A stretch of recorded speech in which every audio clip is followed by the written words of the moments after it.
السلام عليكم ورحمة الله وبركاته.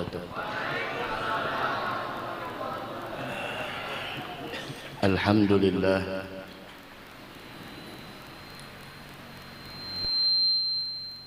الحمد لله العليم الخبير، نشهد أنه الله الذي لا إله إلا هو وحده لا شريك له، له الملك وله الحمد بيده الخير وهو على كل شيء قدير. ونشهد أن سيدنا ونبينا وحبيبنا وشفيعنا وقرة أعيننا ونور قلوبنا محمدا البشير النذير والسراج المنير. اللهم أدم صلواتك على مصطفاك من خلقك سيدنا محمد وعلى آله الأخيار وعلى آله الأطهار وأصحابه الأخيار ومن سار على سبيلهم إلى يوم الوقوف بين يدي الملك الغفار. اللهم إنا نسألك خير هذه الليلة، فتحها ونصرها ونورها وبركتها وهداها. نسألك اللهم خير هذه الليلة وخير ما فيها، خير ما قبلها وخير ما بعدها. نعوذ بك من شر هذه الليلة، شر ما فيها، شر ما قبلها وشر ما بعدها. اللهم إنا نسألك حسن الخاتمة ونعوذ بك من سوء الخاتمة. اللهم بارك لنا فيما بقي من ساعاتنا في شهر رجب، وبارك لنا في شعبان، بلغنا رمضان وأعنا على القيام والصيام، تلاوة القرآن، جنبنا من الذنوب والآفات والآثام يا ذا الجلال والإكرام. أمتنا على دين الإسلام، آمين يا رب العالمين. Sama-sama yang kita hormati dan yang kita muliakan para habaib, para guru-guru agama, alim ulama, tokoh agama, bil khusus akhina fillah Guru Sya'bi dan juga akhina fillah Tuan Guru Rashid. Mudah-mudahan sidin panjang umur, sehat wal afiah, dan seluruh guru-guruan yang berhadir pada malam hari ini dan seluruh hadirin hadirat yang dimuliakan Allah Subhanahu wa taala. Alhamdulillah, kita bersyukur kehadrat Allah Subhanahu wa taala di malam yang mulia ini kita dikumpulkan oleh Allah di tempat yang mulia, di dalam acara yang istimewa, di dalam memperingati peristiwa agung, peristiwa indah yang terjadi di dalam diri Nabi kita Muhammad sallallahu alaihi wa ala alihi wasallam, yaitu peringatan Isra wal Mi'raj, yang mana disebut oleh Al-Habib Ali Al-Habsyi di dalam Simtud Durar, wa minasyarafil ladzi ikhtassallahu bihi ashrafa rasul mi'rajuhu ila hadratillahil barril wasul. Peristiwa Isra wal Mi'raj tidak Allah berikan kepada selain dari Nabi kita Muhammad. Tidak pernah dialami oleh Nabi Adam, wala Idris, wala Nuh, wala Hud, wala yang lainnya. Hanya dialami oleh Nabi kita Muhammad sallallahu alaihi wa ala alihi wa sahbihi wasallam. Sehingga peristiwa Isra wal Mi'raj adalah merupakan mukjizat terbesar yang dimiliki oleh Nabi kita Muhammad sallallahu alaihi wa ala alihi wa sahbihi wasallam. Tadi ayatnya dibacakan tentang Isra. Subhanalladzi asra bi'abdihi laylan minal masjidil harami ilal masjidil aqsa alladzi barakna hawlahu linuriyahu min ayatina innahu huwas samiul basir. Bagaimana di sana Allah Subhanahu wa taala menyebutkan di dalam peristiwa yang agung, peristiwa yang sangat luar biasa yang membuktikan kekuasaan Allah, maha berkehendaknya Allah Subhanahu wa taala, sehingga di dalam peristiwa tersebut Allah menyebutkan memulai itu surah dengan kalimat subhana, maha suci Allah. Yang telah memperjalankan semuanya, yang memperjalankan, yang memfasilitasi adalah Allah. Yang difasilitasi adalah Nabi kita Muhammad sallallahu alaihi wa ala alihi wasallam. Dari sini Allah ingin memperlihatkan kepada kita tentang begitu hebatnya Allah dan begitu dahsyatnya Nabi kita Muhammad sallallahu alaihi wa ala alihi wasallam. Kemudian disebut lagi di sana lailan. Sebelum lailan disebut subhanalladzi asra bi 'abdihi. Kalimat 'abd, ada kalimat abad yang artinya adalah hamba, budak. Namun ketahuilah kalimat abad ini adalah kalimat panggilan yang paling disukai oleh Nabi kita Muhammad sallallahu alaihi wasallam. Sehingga di dalam Al-Quran begitu banyak Allah subhanahu wa ta'ala menyebutkan di dalam tentang Nabi kita Muhammad sallallahu alaihi wa ala alihi wasallam. Bahkan di dalam Mi'raj, fa'auha ila abdihi ma auha. Sampai di dalam di dalam Isra pun disebutkan subhanalladzi asra bi abdihi. Ada abd. Kalau kita di dunia yang artinya abd adalah budak, dengan segala kehinaan, dengan segala kerendahan, budak dari sifulan. Namun tahukah ketika seseorang terhubung dengan Allah subhanahu wa ta'ala, menjadi abadnya Allah, budaknya Allah subhanahu wa ta'ala, itu adalah merupakan sebuah kemuliaan. Dan itu merupakan panggilan yang sangat disukai oleh Nabi kita Muhammad. Dari karenanya kita menjadi bangga. Ada Sayyidina Ali bin Abi Thalib karramallahu wajhah wa radhiyallahu ta'ala anhu wa ardhah. Beliau mengatakan, cukup kebanggaan bagi saya ketika saya mempunyai Tuhan Allah, wa kafali syarafan, dan cukuplah kemuliaan bagi saya ketika saya menjadi hambanya Allah. Wah, sekarang tanyakan di dalam diri kita, kita jadi hambanya siapa? Adapun hamba Allah subhanahu wa ta'ala yang sejati, hamba Allah subhanahu wa ta'ala yang sebenarnya, hadzal Imam Al-Ghazali mengatakan bahwasanya di dalam Al-Ihya Ulumuddin tentang al-ubudiyah, tentang penghambaan itu, kata beliau, yaitu di dalam 3 perkara. Apabila kita ingin benar-benar menjadi hamba Allah, dan tidak ada yang paling sempurna duduk di dalam kedudukan penghambaan melainkan Nabi kita Muhammad sallallahu alaihi wa ala alihi wasallam. Dari karenanya disebut oleh Al-Habib Ali Al-Habsyi di dalam mugaddimah maulidnya, alladzi qama bihaqqil ubudiyah.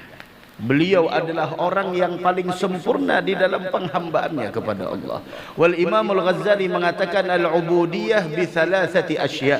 Penghambaan kepada Allah, apabila kita ingin mendapatkan magam ubudiyah yang sejati, maka kita harus menerapkan 3 perkara di dalam diri kita. Yang pertama adalah al-muhafadzah ala amri syari'. Yang pertama, kita jaga segala perintah yang telah diperintahkan oleh Allah melalui Nabi kita Muhammad sallallahu alaihi wa ala alihi wasallam. Apapun yang diperintahkan oleh Allah melalui Nabi kita Muhammad, kita jaga. Dan tidaklah mereka, orang-orang yang telah mendahului kita, dari para ulama kita, aulia kita, para salihin, tidaklah mereka menjadi orang yang telah sukses melewati kehidupan dunia ini dengan segala balanya, dengan segala rintangannya, dengan segala ujiannya, melainkan mereka adalah orang-orang yang telah berpegang teguh dengan syariat yang dibawa oleh Nabi kita Muhammad sallallahu alaihi wa ala alihi wasallam, seperti sahibul hauliyah yang kita peringati haulnya pada malam hari ini. Mudah-mudahan besok kita mendapatkan keberkahan beliau. Rabbi fanfa'na bi barakatihim wahdinal husna bi hurmatihim wa amitna fi tariqatihim wa mu'afatin minal fitani. Hadzal Imam Al-Haddad. Beliau menginginkan untuk wafat di jalan mereka, dan jalan mereka tidak ada yang menyimpang, jalan mereka jelas, jalan mereka tidak ada yang menyalahi daripada jalan guru-gurunya sampai menyambung kepada Nabi besar Muhammad sallallahu alaihi wa ala alihi wasallam. Lihat jalan mereka terang benderang, lebih terang dari cahaya matahari, tidak perlu dipertanyakan lagi. Lihat bagaimana mereka di dalam menjaga tentang syariat yang dibawa oleh Nabi kita Muhammad sallallahu alaihi wa ala alihi wasallam. Apapun ajaran yang datang setelah mereka, maaf, Apapun itu, bagaimanapun di sana ajaran tersebut dikemas dengan begitu indah sehingga kita terkadang terpengaruh dengan itu semua. Maaf, jangan kita menjadi Kan'an, anak Nabiullah Nuh alaihi salatu wassalam, yang telah disiapkan kapal oleh ayahnya, yang telah disiapkan kapal oleh Nabiullah Nuh alaihi salatu wassalam, dan diperintahkan naik ke atas kapal tersebut. Beliau tidak membikinnya, tidak ikut serta cari kayunya, tidak ikut serta di dalam membikin kapalnya. Akan tetapi apa kata Kan'an? Sa'awi ila jabalin ya'simuni minal ma'. Dia mengira jabal, dia mengira gunung mampu mengalahkan kapal tersebut. Memang kapal hanyalah kayu, hanyalah di sana ibarat kayu yang dibikin kemudian pakai paku. Bagaimana gunung begitu keras dan begitu kokohnya. Namun bukan masalah kokoh dan kuat, bukan masalah tercipta dari apa benda tersebut. Namun wasna'il fulka bi'ayunina. Namun permasalahannya riayah, inayah, hifz. Permasalahannya adalah pemeliharaan. Kemudian permasalahannya adalah sebuah bagaimana Allah Subhanahu wa taala senantiasa menjaga daripada apa yang telah dilakukan oleh Nabiullah Nuh, yang semua itu adalah instruksi dari Allah. Walau bagaimanapun datang setelahnya berbagai macam ajaran dan lain sebagainya, selama itu menyimpang dari apa yang telah diajarkan oleh para ulama kita, para masyayikh kita, semuanya maaf, kita tidak akan pernah bisa toleransi di sana. Ada mereka. Nah, mudah-mudahan kita bisa diberikan keistiqamahan oleh Allah Subhanahu wa ta'ala. Amin ya rabbal alamin. Hal muhafazah ala amri syari', jaga. Dari karenanya bagaimana mungkin kita tahu tentang urusan syariat kalau tidak belajar? Maka dari karenanya kita pondok, kita masukkan anak kita ke pondok pesantren, kita didik anak kita melalui para ulama-ulama kita. Yang kita harapkan adalah agar mereka mengetahui mana yang halal, mana yang haram, mana yang wajib, mana yang sunnah, mana yang makruh, mana yang haram, mana yang membuat Allah ridha dan mana yang membuat Allah murka. Selesai. Memang harapan bahwasanya anak-anak kita nantinya ilmunya bakal bermanfaat buat orang lain. Namun ini sering ulun sampaikan bahwasanya ketika kita menitipkan anak ke pondok pesantren agar mereka belajar ilmu pengetahuan agama, setelah mereka keluar dari pondok pesantren, ketahuilah tidak ada di antara mereka yang keluar dalam keadaan gagal. Tidak ada, semuanya sukses. Akan tetapi kesuksesan yang mereka dapatkan itu masing-masing. Ada yang mereka manfaat ilmunya hanya sekedar di sana keluarganya, namun tidak ada gagal dalam menuntut ilmu pengetahuan agama. Semuanya sukses. Mudah-mudahan anak-anak kita jadi anak yang sukses dunia wal akhirah. Jadi jangan malu, masya Allah udah sekolah di sana, sekolah agama udah 7 tahun, kemudian apalagi melanjutkan lagi 4 tahun, 5 tahun, sampai puluhan tahun, kemudian pulangnya bisnis. Jangan malu. Pembisnis yang bermodalkan ilmu pengetahuan agama lebih selamat ketimbang pembisnis yang tidak bermodalkan ilmu pengetahuan agama. Bukan hanya urusan di sana bisnis dan lain, bukan hanya sekedar meraih keuntungan dunia, namun bagaimana agar engkau selamat dari hal yang diharamkan oleh Allah Subhanahu wa taala. Al-muhafazah ala amri syari', menjaga perintah syariat, bukan hanya sekedar penghambaan kita di dalam sujud kita, namun bagaimana muamalah kita dengan orang lain. Hadzal muhafazah ala amri syari'. Kemudian yang kedua adalah cara penghambaan kita, kata Al-Imam Al-Ghazali, yaitu adalah bahwasanya selalu ridha. Ar-ridha bil qada'i wal qadar wa qismatillah subhanahu wa ta'ala, yaitu ridha dengan keputusan, ketentuan dan apa yang telah dibagi oleh Allah Subhanahu wa ta'ala. Khalas ridha. Wa kun radin bima qaddara al-maula wa dabbar wa la taskhat qadallah rabbil arsyil akbar. Hendaklah engkau ridha dengan apa yang telah dibagikan oleh Allah, ridha dengan apa yang sudah dituliskan oleh Allah Subhanahu wa taala. Jangan pernah kita murka, tidak menerima dengan apa yang telah digariskan oleh Allah Subhanahu wa taala, karena ridhanya kita dengan segala apa yang telah digariskan oleh Allah mendatangkan ketenangan dan kebahagiaan di dalam jiwa kita.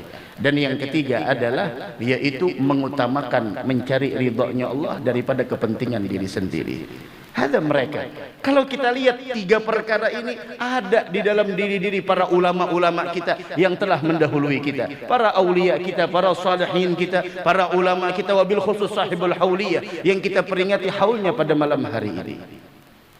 Disinilah Al-Imamul Haddad mengatakan ibadun kiramun atharullah rabbahum fa'atharahum wa ikhtassahum bil wilayati. Mereka adalah hamba-hamba Allah yang mulia. Tahu kemuliaan mereka apa? Kemuliaan mereka adalah atharullah rabbahum. Mereka mendahulukan Allah dari segala-galanya. Mendahulukan Allah dari kepentingan diri mereka, mendahulukan mencari ridha Allah daripada kepentingan pribadi mereka, mendahulukan apa yang Allah mau daripada apa yang mereka mau, sehingga ketika mereka mempunyai kebiasaan semacam itu, apa yang Allah mau dalam dirinya, apa yang Allah inginkan dari dirinya, fa'atharahum wa ikhtassahum bil wilayati, mereka pun diunggulkan oleh Allah, mereka pun dimuliakan oleh Allah Subhanahu wa taala, dan diberikan keistimewaan bahwa mereka adalah menjadi para aulianya Allah. Mudah-mudahan kita dapat berkah mereka insyaallah. Amin ya rabbal alamin. Dari karenanya nih manfaat haul diadakan, manfaat peringatan haul diadakan agar kita mendengar bagaimana di sana sejarah hidup mereka, sehingga membuat hati kita mempunyai keinginan untuk meniru seperti apa yang mereka lakukan. Wah, kita semua ingin besok berada di kapal beliau. Kita pengen besok berada di bawah bendera mereka. Namun ketahuilah, keberadaan kita besok di padang mahsyar, keberadaan kita besok di hari kiamat tergantung ketika kita berada di alam dunia ini, kita sering bersama siapa? Hati kita terkoneksi dengan siapa? Jasad kita sering kumpul dengan siapa? Jasad dan ruh, itulah di sana bagaimana penentuan besok kita berkumpul dengan siapa. Wal irtibat bil asbah, wal irtibat bil arwah la bil asbah. Dan ikatan itu adalah dengan hati, bukan dengan jasad. Jasad kadangkala terpisah, jasad kadangkala tidak akan pernah mampu untuk terus bersama di dunia. Namun al asbah, namun al arwah, namun ruh, hati yang selalu terkoneksi dengan mereka. Mudah-mudahan kita senantiasa terhubung dengan orang-orang yang terhubung dengan Allah Subhanahu wa taala. Jangan sampai ini kita punya hati terhubung dengan orang yang putus dari Allah, terhubung dengan orang yang punya hubungan dengan Allah.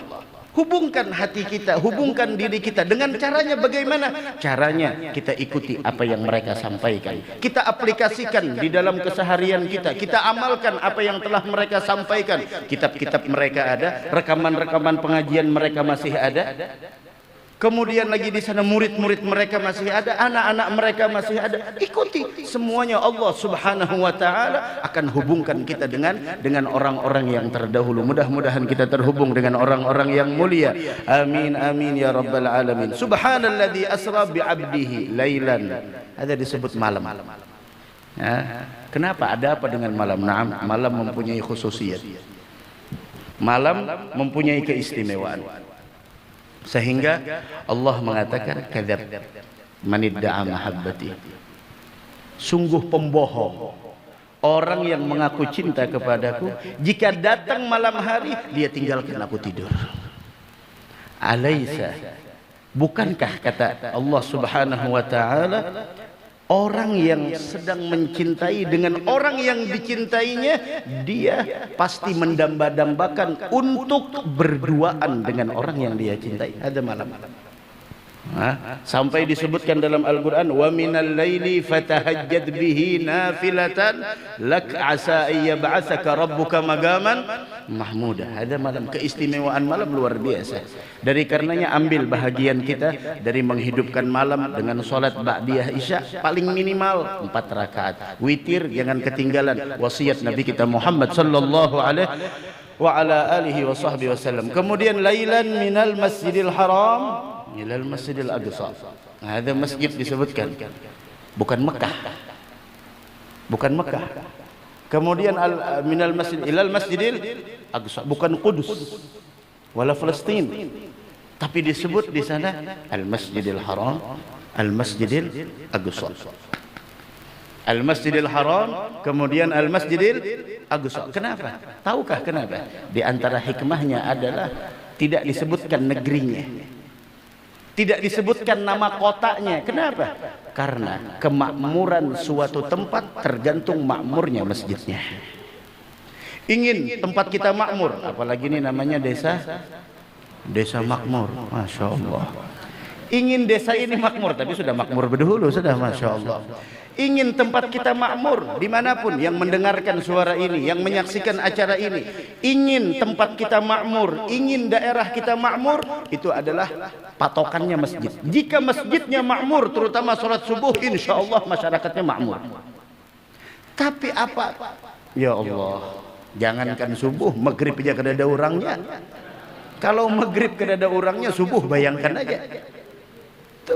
Disebut masjid, minal masjidil harami ilal masjidil aqsa. Dan orang mukmin, ada disebutkan bahwasanya orang mukmin itu tidak terlihat melainkan di 3 tempat. Yang pertama adalah fi masjidin ya'muruhu, dia memakmurkan masjid. Ada salah satunya. Dan di antara kebiasaan para sahabat Nabi Muhammad sallallahu alaihi wasallam wa tabi'in lahum bi ihsan dan orang-orang yang mengikuti mereka, 5 kebiasaan mereka, salah satu dari 5 tersebut apa? Mereka suka ke masjid. Itu dari zamannya Nabi kita Muhammad sallallahu alaihi wasallam, sehingga masjid adalah sentral, patokan dari segala-galanya. Ingin rezeki kita berkah, ingin penghasilan kita dalam sawah kita, dalam di dalam setiap pekerjaan kita, ingin semuanya berkah. Nih, makmurkan masjid. Ada. Al-masjid baitu kulli taqi. Masjid adalah rumahnya setiap orang yang bertakwa. Sampai orang-orang dahulu yang tadi ulun sampaikan, para sahabat dan para tabi'in lahum bi ihsan, itu kebiasaan mereka 5 di antaranya adalah selain sholat berjamaah, mereka adalah suka ke masjid. Sampai maaf ini guru-guruan yang ada di sini pasti mengetahui ceritanya. Sampai orang-orang yang ingin berniat jahat dengan mereka tidak menemukan di tempat melainkan di masjid. Contoh Sayyidina Umar bin Khattab. Di mana dibunuhnya beliau? Di masjid. Di masjid ditemukan. Mereka tidak ditemukan di pasar, wala di bisnisnya dan lain. Di masjid. Sampai orang yang ingin berniat jahat dengan mereka tidak menemukan. Oh, mungkin di sini, mungkin lah. Oh, sudah di masjid. Pasti ada. Di masjid pasti ada. Sehingga Sayyidina Umar bin Khattab radhiyallahu taala anhu wa arda, Amirul Mukminin, gelar beliau adalah Syahidul Mihrab. Siapa yang membunuhnya? Abu Lu'lu'ah al-Majusi. Sengaja datang, apalagi sholat subuh, tidak pernah absen mereka. Sampai orang, subhanallah, sampai orang yang ingin berniat jahat sekalipun, mereka memikirkan untuk membunuh orang ini bagaimana caranya. Tidak ditemukan tempat yang lain, wala di pasar, wala di mall, wala di mana, melainkan di masjid. Sehingga datang Abu Lu'lu'ah al-Majusi ke masjid, berada di tepat di Sayyidina Umar. Dibunuh Sayyidina Umar bin Khattab radhiyallahu taala anhu wa arda, wa Sayyidina Utsman juga demikian. Ketika di jalan ingin menuju ke masjid, orang memikirkan bagaimana cara membunuh. Oh, pasti ke masjid. Syuf. Dan lihat Nabi kita Muhammad sallallahu alaihi wasallam. Ketika beliau hijrah dari Mekah ke Madinah, beliau tidak booking hotel. Beliau tidak duluan di sana menyiapkan, tolong siapa. Tahu apa yang pertama kali dilakukan oleh beliau? Semua orang menawarkan, di rumah saya ya Rasulullah lebih luas. Kata Nabi Muhammad, biarkan unta terlebih dulu kemana dia berhenti, maka disitulah kita bangun masjid. Setelah itu baru ada masjid. Ingin makmur hidup kita, ingin bahagia hidup kita, Pak, Bu, hadirin hadirat yang dimuliakan Allah, ingin makmur hidup kita, ingin berkah rizki kita, ingin berkah umur kita, nih masjid makmurkan. Nah, mudah-mudahan di desa makmur dunia wal akhirah insyaallah. Masya Allah, ada masjid. Masya Allah, Nabi Muhammad bangun masjid terlebih dahulu. Nih masjid. Kemudian di dalam sebuah hadis bagaimana Nabi kita Muhammad sallallahu alaihi wasallam memberikan kabar gembira. Kabar gembira yang pertama, basyiril masyaina fi dhulami minal laili ilal masajid bin nuri tam yaumal qiyamah. Berikan kabar gembira bagi setiap orang yang berjalan di malam hari dalam gelapnya malam menuju ke masjid. Apa kabar gembiranya wahai Rasul? Bin nuritam yaumal qiyamah, dengan cahaya yang sempurna besok di hari kiamat. Jangan takut perjalanan kita datang ke masjid untuk sholat, untuk acara semacam ini. Masya Allah, ini masjid dinamakan masjid, tahu kenapa? Karena ini adalah tempat sujud, tempat penghambaan kita kepada Allah, tempat kita mengingat Allah. Fi buyutin adzinallah an turfa'a wa yudhkara fiha ismuh yusabbihu lahu fiha bil ghuduwi wal asal rijalun la tulhihim tijaratun wala bay'un an dzikrillah. Ini masjid tempat kita berzikir, tempat kita membaca solawat, tempat kita mendekatkan diri kepada Allah Subhanahu wa ta'ala. Wa subhanallah, kita di akhir zaman kadang-kadang di masjid kita baca maulid dikatakan keluar dari ajarannya Nabi Muhammad. Masya Allah, di masjid lagi zikiran dikatakan keluar dari ajarannya Nabi Muhammad. Kadang-kadang dikatakan neraka. Masya Allah.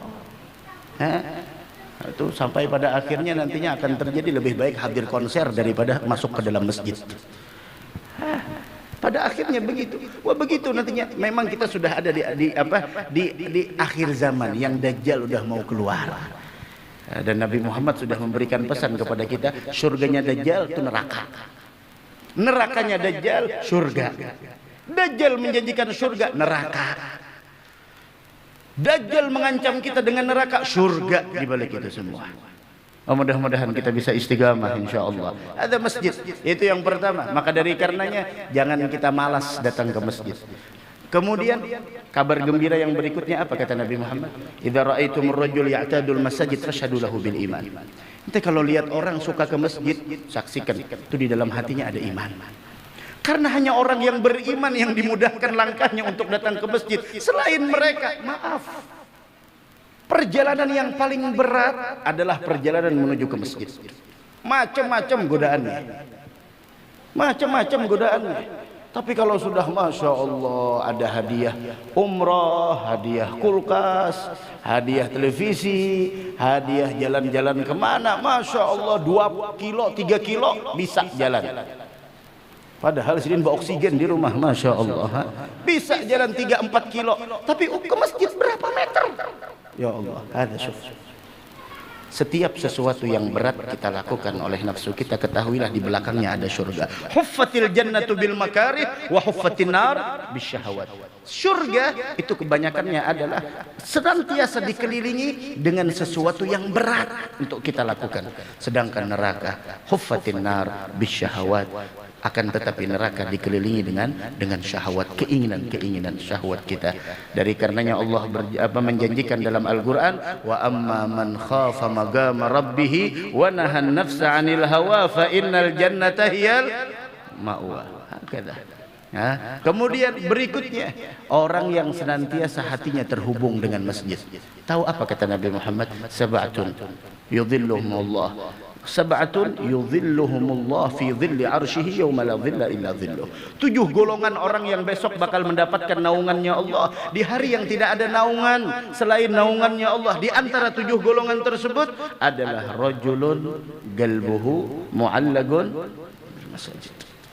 Hati seseorang yang senantiasa terkoneksi dengan masjid. Habis sholat subuh ingat lagi kapan waktunya zuhur, mendambakan masjid. Dan orang yang suka ke masjid besok di hari kiamat dia akan diberikan keselamatan oleh Allah Subhanahu wa taala.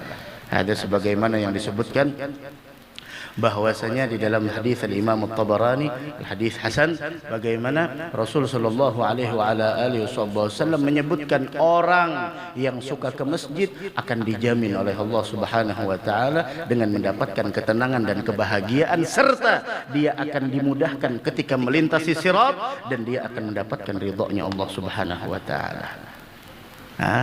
Itu nantinya ketika melintasi sirat semua orang pada ketakutan. Cuma satu yang keluar dari lisan kita. Semua manusia pada saat itu ada ajisrun mamdud, sirat. Ada di bawahnya jahannam, depannya surga. Dan orang pada saat itu melintasi sirat macam-macam keadaannya. Namun ahlul masajid, orang yang suka ke masjid, datang kapal mengevakuasi mereka. Ada disebutkan dalam Jawahirul Lu'lu'iyah. Datang kapal yang besar mengevakuasi orang yang suka ke masjid, bilang silahkan masuk ya ahlul masajid. Orang yang suka ke masjid, masuk semuanya orang yang suka ke masjid, maka kapal tersebut mengevakuasi mereka sampai masuk ke dalam surganya Allah. Dan semua itu tidak ada lagi yang manggil abah, wala mama, wala anakku mana, wala kakakku, adikku, tidak ada. Yang keluar dari lisan mereka, ya Rabbi salim salim. Hanya Nabi kita Muhammad yang paling sibuk pada saat itu. Mudah-mudahan kita dapat syafaat beliau. Dan itu adalah sirat, salah satu dari 3 tempat yang Nabi Muhammad tidak pernah absen di dalamnya. Nabi Muhammad pasti ada di situ. Ingin menyelamatkan kita, namun kita yang kadang-kadang ketika ingin diselamatkan, kita memilih jalan yang lain. Nih masjid, beli tiketnya dari sekarang, suka ke masjid. Minal masjidil harami ilal masjidil aqsa alladzi barakna haulahu. Kenapa? Berkah sekelilingnya. Karena di sana tempat tinggalnya para anbiya. Maka ketika ulama ada di suatu tempat, tempat itu berkah. Ketika ada tempat ditimbanya ilmu pengetahuan agama yang merupakan adalah peninggalan para nabi, wabil khusus nabi kita Muhammad sallallahu alaihi wasallam, ya imma pondok pesantren ataupun majalisil ilm ataupun tempat-tempat yang dikaji tentang ilmu pengetahuan agama, maka tempat itu berkah.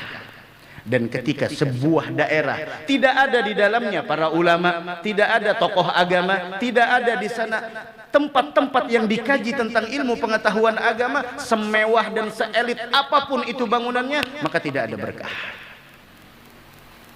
La ilaha illallah alladzi barakna haulahu linuriyahu min ayatina, untuk memperlihatkan tanda-tanda kebesaran kami, dan tanda kebesaran Allah yang paling agung adalah Nabi kita Muhammad sallallahu alaihi wa ala alihi wa sahbihi wasallam. Dan sebagai penutup pertemuan kita pada malam hari ini, sedikit mengingatkan apa yang disampaikan oleh Nabi kita Muhammad dalam khutbah Hajjatul Wada, haji perpisahan. Nabi Muhammad mengatakan, ayuhan nas isma'u gauli, wahai manusia, dengarkan apa yang aku ucapkan. Fa inni la adri la algaakum ba'da ami hadza fi hadzal mawqifi abada. Barangkali setelah ini saya tidak akan jumpa kepada kalian selama-lamanya setelah ini. Dan saat itulah diturunkan al-yawma akmaltu lakum dinakum wa atmamtu alaikum ni'mati wa raditu lakumul islama dina. Disitulah Sayyidina Umar menangis. Kenapa? Karena mereka mengerti ketika agama telah sempurna, tidak ada lagi turun mana yang halal, mana yang haram, mana perintah, maka tidaklah sesuatu itu terlihat sempurna, melainkan akan datang sebuah kekurangan setelahnya. Dan memang benar 3 bulan setelah itu wafat Nabi kita Muhammad sallallahu alaihi wa ala alihi wasallam. Apa kata Nabi Muhammad? Beliau mengatakan ittaqullah. Ini pesan beliau. Ittaqullah, taqwalah kalian kepada Allah. Wah, kita berada di masjid. Masjid apa namanya nih? Apa? At-taqwa. Makmur. Karena ketakwaan dan makmur itu senantiasa terhubung. Walau anna ahlal qura amanu wattaqau lafatahna alaihim barakatin minas samai wal ard walakin kadzabu fa akhadnahum bima kanu yaksibun. Kunci untuk mendapatkan kemakmuran, keberkahan yang Allah bukakan dari langit atau yang dikeluarkan dari bumi, iman dan takwa. Iman dan takwa sebagaimana yang disebutkan dalam ayat ittaqullah, kata Nabi Muhammad. Yang kedua, ini pesan Nabi kita dalam Hajjatul Wada, wasallu khamsakum. Salat 5 waktu juga kan? Salat 5 waktu sampai akhir zaman, salat 5 waktu, kada kurang kada lebih. Kalau baik karena ada 2 tahun lagi timbul sembahyang 3 waktu aja lagi habis. Atau 2 waktu aja lagi. Datang ajaran yang macam-macam, masyaallah. Sallu khamsakum, dari zuhur sampai zuhur, asar, maghrib, isya, subuh, khalas. Sallu khamsakum wasumu syahrakum, kata Nabi Muhammad, puasalah kalian ketika bertemu dengan bulan Ramadan. Mudah-mudahan panjang umur insyaallah. Kemudian yang keempat, wa addu zakata amwalikum, tunaikan zakat harta kalian. Kemudian yang kelima, wa ati'u umara'akum, patuhilah pemerintah yang sedang menjabat di antara kalian. taatilah amir kalian. Toh bagaimana dia zalim, itu urusannya. Masya Allah. Guru awas guru masuk ke dalam tapih ya guru. Timbul viral kena ya Om. Melihat yang tadi lah. Apa? Iya kan. Kalau Pina masuk ke dalam sini benar enak. Ati'u umara'akum, taatilah, patuhilah pemimpin kalian. Siapapun yang dia zalim, itu urusannya dia. Selama dia tidak memerintahkan kepada kita untuk melakukan sebuah kezaliman, kita punya prinsip. Apa prinsip kita? La ta'ata li makhluqin fi ma'siyatil khaliq. Tidak ada kata-kata taat untuk seorang makhluk apabila dia memerintahkan di dalam maksiat kepada Allah. Maaf. Dengan 5 ini kata Nabi Muhammad, ittaqullah wa sallu khamsakum wa sumu syahrakum wa addu zakata amwalikum wa ati'u umara'akum tadkhulu jannata rabbikum. Kalian akan mendapatkan surga dari Allah Subhanahu wa taala. Mudah-mudahan apa yang kita sampaikan ada manfaatnya. Mudah-mudahan dosa kita diampuni Allah, aib kita ditutup oleh Allah, dan mudah-mudahan berkah Rajab ada terlihat di dalam diri kita. 1 bulan penuh kita melalui bulan Rajab. Ya Rabb, berikan kami keberkahan di bulan Rajab, berikan kami keberkahan di bulan Sya'ban, panjangkan usia kami sehingga berjumpa dengan bulan suci Ramadan. Mudah-mudahan perkumpulan ini menjadi penyebab perkumpulan kita besok di dalam surga. Ya Allah, dengan kemuliaan ini perkumpulan, dengan kemuliaan orang yang kami rayakan peringatannya pada malam hari Nabi kita Muhammad, dan dengan kemuliaan guru kami yang kami kenang wafatnya pada malam hari ini, mudah-mudahan dosa kita diampuni Allah, aib kita ditutup oleh Allah, hajat kita dikabulkan oleh Allah, urusan kita dimudahkan oleh Allah, segala permasalahan kita ditepis oleh Allah, dan saudara-saudara kita yang tertimpa banjir mudah-mudahan diberikan kesabaran oleh Allah, ketabahan oleh Allah, dan mudah-mudahan musibah ini cepat berlalu dari kita, dan mudah-mudahan para ulama-ulama kita, guru-guru agama kita panjang umur, sehat walafiat, dan semoga kita tidak diharamkan oleh Allah dari keberkahan mereka, karena kemuliaan yang sebenarnya bukan ketika engkau berjumpa dengan orang-orang yang mulia, namun kemuliaan yang sesungguhnya ketika engkau mampu menjaga adab dan bisa mengikuti orang-orang yang mulia di antara mereka. Mudah-mudahan kita dimuliakan oleh Allah Subhanahu wa taala,